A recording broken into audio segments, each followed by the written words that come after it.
찬송 218장을 함께 찬송하겠습니다. 찬송가 218장, 찬송 218장 찬송합니다.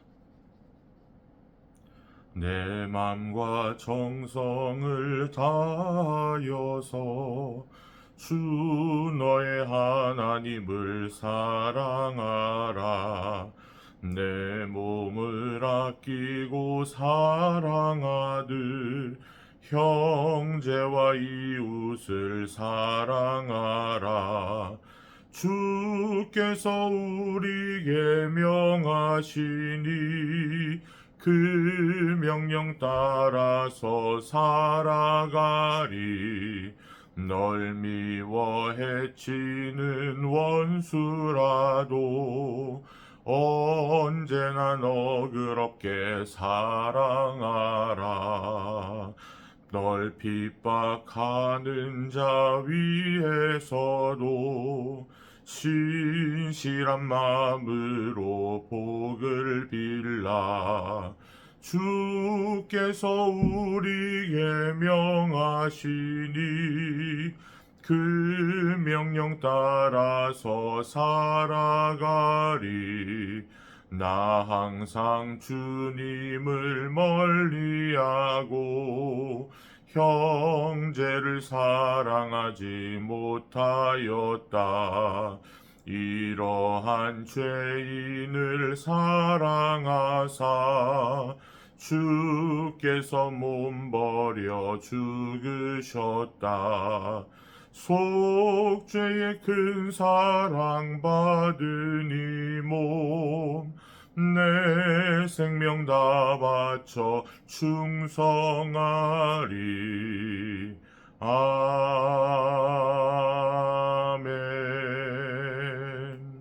사도신경으로 우리의 신앙을 함께 고백합니다. 나는 전능하신 아버지 하나님 천지의 창조주를 믿습니다. 나는 그의 유일하신 아들 우리 주 예수 그리스도를 믿습니다.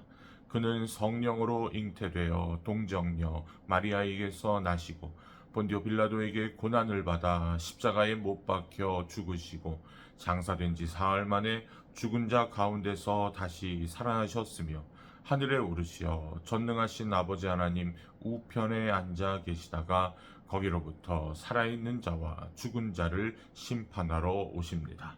나는 성령을 믿으며 거룩한 공교회와 성도의 교제와 죄를 용서받는 것과 몸의 부활과 영생을 믿습니다. 아멘. 오늘 이 새벽에 함께 나누는 하나님의 말씀 마태복음 7장 1절부터 5절까지의 말씀 함께 봅니다. 마태복음 7장 1절로부터 5절까지의 말씀입니다. 봉독합니다. 비판을 받지 아니하려거든 비판하지 말라. 너희가 비판하는 그 비판으로 너희가 비판을 받을 것이요 너희가 헤아리는 그 헤아림으로 너희가 헤아림을 받을 것이니라. 어찌하여 형제의 눈 속에 있는 티는 보고 네 눈 속에 있는 들보는 깨닫지 못하느냐. 보라, 네 눈 속에 들보가 있는데 어찌하여 형제에게 말하기를 나로 네 눈 속에 있는 티를 빼게 하라 하겠느냐. 외식하는 자여, 먼저 네 눈 속에서 들보를 빼어라. 그 후에야 밝히 보고 형제의 눈 속에서 티를 빼리라. 아멘. 할렐루야. 오늘 하루도 주님과 함께 동행하는 복된 하루 되시기를 예수님의 이름으로 축복합니다. 또한 새벽을 깨우며 귀하고 복된 하루의 첫 시간을 하나님 앞에 드리는 사랑하는 모든 성도 여러분께 하나님의 크신 은총이 함께 하시기를 간절히 축원합니다.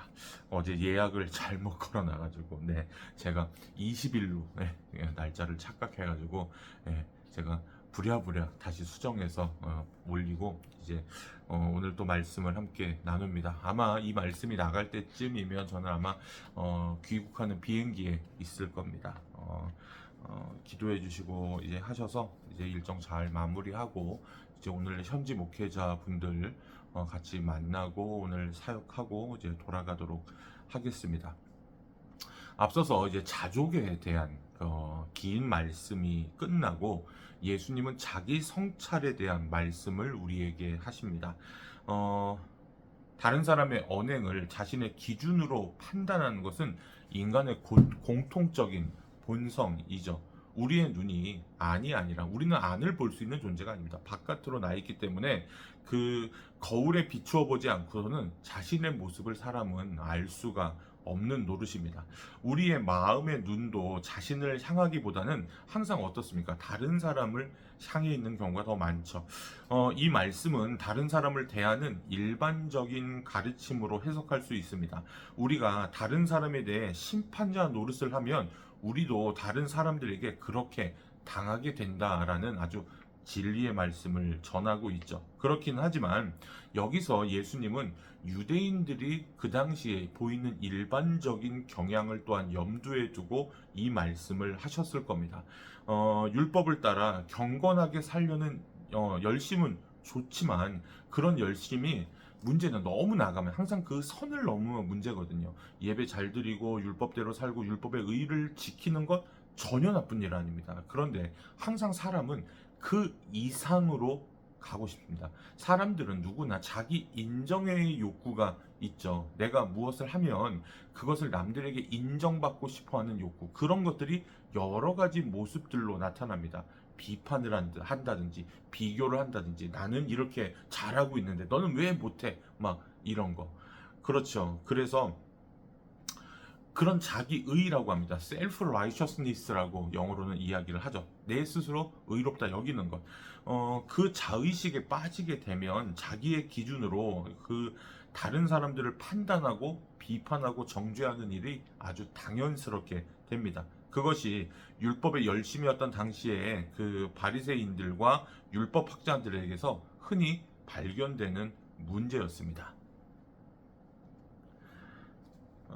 예수님은 당시에 죄인들로 취급당하던 사람들을 찾아가셨습니다. 여러분 너무나 잘 아시죠? 그리고 그들과 함께 하셨습니다. 율법에 열심이었던 사람들은 그 율법에 따라 살지 못한 사람들, 뭐 세리와 창녀와 고아와 과부와 아니면 여러 생업에 의해서 율법을 잘 지키지 못하는 사람들을 그들을 가르쳐 히브리어로 암하레츠라고 이야기하죠.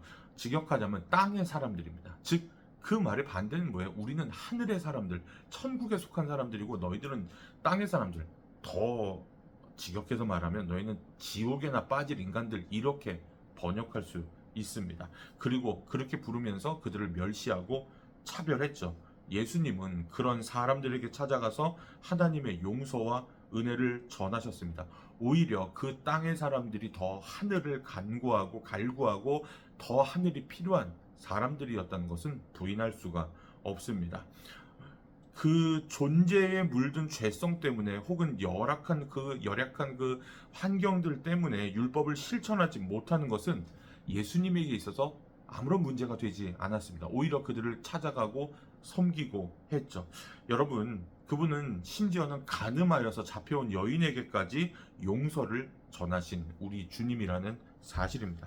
그런 예수님께서 용인하지 않던 한 가지 죄가 있습니다. 바로 그게 자기의의 죄입니다. 내 스스로를 의롭다 여기는 것을 죄로 여기셨죠. 열심을 다하여 율법을 연구하고 실천하는 것, 앞서도 말씀드렸지만 그건 좋은 일입니다. 하지만 그로 인해 그 이상의 것, 그러니까 사람이 하지 말아야 될 그 이상의 것을 하는 것, 그로 인해 하나님 앞에서 자신이 다른 사람들보다 더 앞서가고 있다라고 생각하는 것은 정말로 착각이고 교만입니다. 하나님의 기준에서 보면 여러분, 우리 모두가 예배를 잘 드리는 사람이건 예배를 잘 안 드리는 사람이건 우리는 땅의 사람들이 분명하고요. 하나님의 입장에서는 우리가 죄인이라는 점에서 별반 다를 바가 없다라는 거죠. 자신이 쌓아 올린 알량한 의로 하나님의 용서를 사려는 것, 그건 하나님의 용서를 사려는 겁니다. 여러분, 예배 행위가, 하나님께 드리는 예배 행위가 우리가 거래하는 것이 아니죠. 여러분, 세상 종교는 거래하는 종교입니다. 내가 이만큼의 의를 쌓았으니, 이만큼의 재물을 드렸으니, 이만큼의 부적을 썼으니, 이만큼의 절을 했으니, 여러분, 이것은 신을 놓고 거래하는 겁니다. 하나님은 절대 램프의 요정 지니가 아니라고 수없이 말씀을 드렸죠. 여러분, 그것이 얼마나 무모한 일인지 그 의의를 쌓는 사람들은 전혀 알지 못했다라는 사실입니다. 게다가 그들은 율법을 행함에 있어서 자신만 못한 사람들을 판단하고 비판하고 정죄했죠.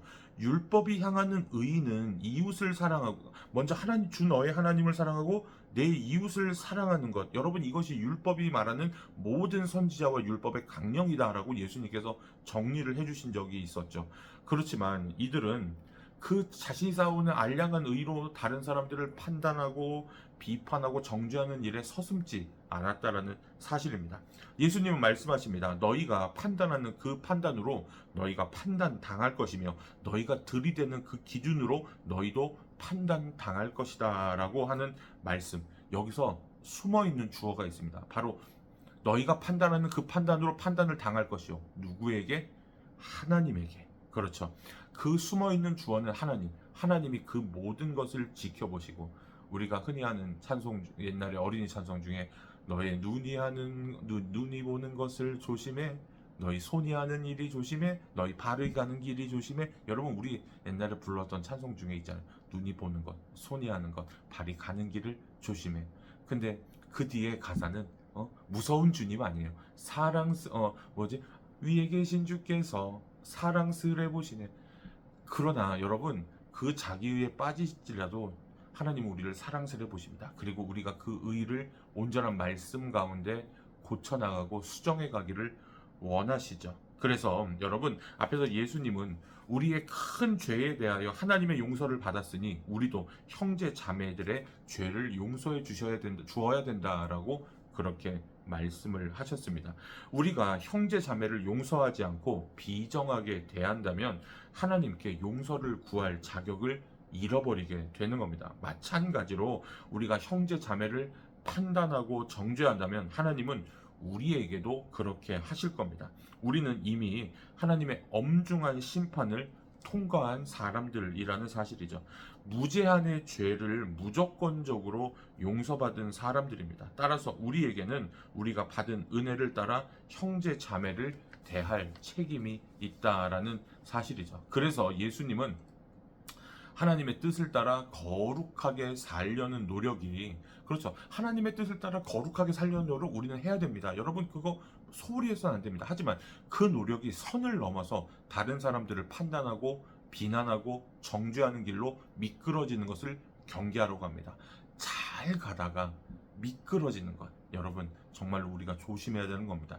그러기 위해서는 늘 자기 자신을 돌아보아야 합니다. 하나님 앞에 머물러 앉아서 정직하게 자신을 돌아보면 자신의 부족함과 부정함과 빗나감을 깨닫게 되는 거죠.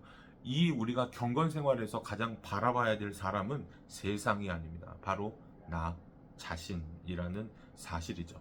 바울 사도 정말로 여러분, 율법을 지키자면 그 누구보다 으뜸이었고 율법을 알자면 누구보다 으뜸이었던 그 사울이 디모데전서 1장 15절에 말합니다. 나는 죄인의 우두머리다. 죄인의 수개다.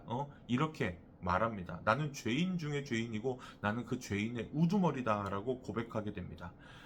그 사람이 오히려 예수님을 알고 하나님의 본성을 알게 되니 내가 정말 죄인이었습니다라고 고백하게 되는 거죠. 여러분, 자신이 쌓아 올렸던 그 의는 하나님 앞에 아무것도 아님을 깨닫고 전적으로 우리가 의지하고 바랄 것은 하나님의 은혜라는 사실입니다. 그런 마음을 가지면 우리는 다른 사람들을 판단하거나 정죄하지 않게 됩니다. 혹시 다른 사람에게서 큰 허물이 보이면 그 사람을 견디고 품어주어서 하나님 앞에서 스스로 깨닫고 고치게 되는 거죠. 우리가 흔히 하는 실수 중에 하나가 네가 기도 안 해서 그래. 네가 예배 생활 안 하고 신앙 생활 안 해서 그래. 아니요. 우리가 할 수 있는 일은 그를 위해서 기도하고 그가 예배 생활에 잘 적응할 수 있도록 돕고 힘쓰는 것. 우리는 그 이상의 일을 할 수 있는 사람들이 아니라는 사실입니다. 여기서 예수님은 티와 통나무, 우리는 티와 들보라고 하죠. 그래서 티와 통나무의 비유를 사용합니다. 예수님은 자주 가장 큰 것과 가장 작은 것을 비교하여 말씀하시고는 했습니다. 다른 사람에게서 보이는 허물은 티와 같이 작은 것이고 자신에게서 보는 허물은 들보처럼 통나무처럼 크다라는 것입니다. 하나님 앞에 머물러 자신의 죄를 자각하게 되면 이것이 단지 비유가 아니라는 것을 우리는 알게 되는 거죠. 만일 자신의 허물이 다른 사람의 그것보다 작다라고 생각하게 된다면 우리는 하나님의 절대적인 기준에 비추어 보지 않은 것이 되는 겁니다. 진정한 의는 더하면 더할수록 자신의 부족함을 느끼게 되는 거죠. 여러분, 이 말씀에서 우리가 주목해야 될 것이 하나 더 있습니다. 예수님은 너의 형제 혹은 자매라는 표현을 거듭 반복합니다. 원문에는 너의 형제라고만 나왔지만 의미상으로는 당연히 자매들도 포함되죠. 우리가 판단하고 비판하고 정죄하는 대상이 타인이 아니라 우리의 형제 혹은 자매라는 거다. 내가 전혀 모르는 사람들 여러분 신경도 안 씁니다. 비판 안 해요. 여러분, 우리가 남의 들보를 보는, 남의 눈에 티를 보는 사람들이 누구예요? 나랑 제일 가까이 있는 사람들 아니에요. 아내라든지 가족이라든지 아니면 교회 형제자매라든지. 여러분, 그래서 여러분, 우리는 기억해야 됩니다. 그 모두가 하나님이 사랑하시는 자녀들, 사랑스레 보시는 하나님의 자녀라는 사실을 기억해야 됩니다. 하나님은 우리의 형제나 자매를 심판자로 세우신 것이 아니죠. 우리 곁에 다가온 하나님, 그 사람들은 우리가 사랑할 대상으로 준다는 거죠. 남의 눈에 티가 보인다? 어떻게 해줘요? 우리 옛날에 티 있으면 이렇게 해가지고 이렇게 불어줬잖아요. 불어주고 빼주는 게 우리가 해야 될 일이죠. 그리고 그 사람들도 우리 눈에 티를 빼주게 될 것입니다. 그렇게 사는 것이 저는 하늘나라를 누리는 삶이라고 생각합니다. 그렇게 살면서 우리가 하늘나라를 이루어갔으면 좋겠습니다. 그 삶이 날마다 우리 삶 가운데 풍성해지기를 간절히 소망합니다. 기도하겠습니다. 살아계신 아버지 하나님, 우리는 너무 연약합니다. 남의 눈에 티끌은 보면서 내 눈에 있는 들보는 보지 못하는 그런 미련한 존재일 뿐입니다. 하나님, 용서해 주옵소서. 남의 눈에 티를 보면 내가 그것들을 빼줄 수 있는 사람이 되게 하여 주시고, 그로 인해 그들도 내 눈에 티를 빼주고, 그렇게 하여 서로 하나님 나라를 이루어가며 아름다운 나라를 이루게 하여 주옵소서. 그 일들이 부부간에, 부모와 자녀 사이에, 우리의 형제자매 가운데 먼저 일어나게 하여 주시고, 그 아름다운 천국을 하나님 살아가게 하여 주옵소서. 날마다 우리 성도들의 삶을 지켜주시고, 아픈 이들과 믿지 않는 가족들과 모든 성도들의 안전과 하나님 우리 자녀들의 믿음을 도우시고 인도하여 주옵소서. 하나님, 교회를 지켜주시고 나라와 민족을 지켜주시고 늘 강건케 하여 주옵소서. 감사드리며 예수님의 이름으로 간절히 기도하옵나이다. 아멘. 하늘에 계신 우리 아버지여, 이름이 거룩히 여김을 받으시오며 나라가 임하시오며 뜻이 하늘에서 이루어진 것 같이 땅에서도 이루어지이다. 오늘 우리에게 일용할 양식을 주시옵고 우리가 우리에게 죄 지은 자를 사하여 준 것 같이 우리 죄를 사하여 주시옵고 우리를 시험에 들게 하지 마시옵고 다만 악에서 구하시옵소서. 나라와 권세와 영광이 아버지께 영원히 있사옵나이다. 아멘. 오늘 하루도 주님 안에서 평안하시기를 축원합니다. 한국에서 뵙겠습니다. 감사합니다.